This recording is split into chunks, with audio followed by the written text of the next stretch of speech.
With the sequester fight that is really heating up now on Capitol Hill. Good evening. Once again, I'm Mark Allen. And good evening, I'm Katie Houston. Automatic deep spending cuts that take effect in March if there is no budget deal. As we take you live, a live look now at Washington, D.C., there's also new GOP proposal today to protect the military. Tonight, we're hearing from local lawmakers fighting for workers at Wright-Patterson Air Force Base, and that is where Jackie Sprague is live with tonight's top story. Well, Wright-Patterson Air Force Base already has a hiring freeze in place for non-critical civilian employees. Now, 2 News has obtained this document from the Air Force detailing the plan for how it will handle those automatic cuts that could take place in just a couple weeks. It's the area's largest employer with more than 29,000 workers. It has an estimated $4.5 billion impact on our economy.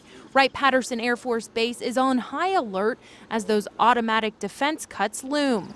2 News has obtained a document from the Air Force detailing a plan for sequestration implementation. It calls for the temporary furlough of 180,000 civilian workers, which could cause severe disruptions to operations and training, as well as delay the purchase and testing of a weapons system.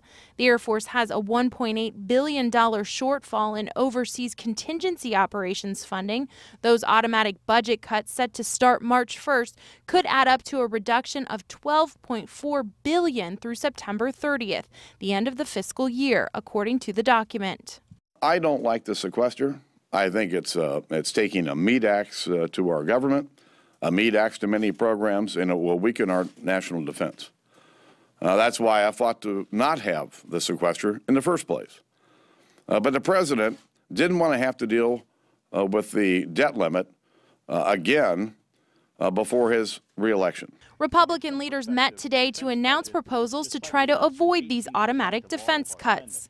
As we look overall to the fact that the world is not becoming a safer place, these cuts are irresponsible. So this bill allows us to responsibly restore the spending, to make certain our national security is protected, and that we in turn look further into our budget for ways that we can responsibly reduce overall spending. Now, according to this document, those temporary furloughs would be 22 days. Reporting live at Wright-Patterson Air Force Base, Jackie Sprague, 2 News.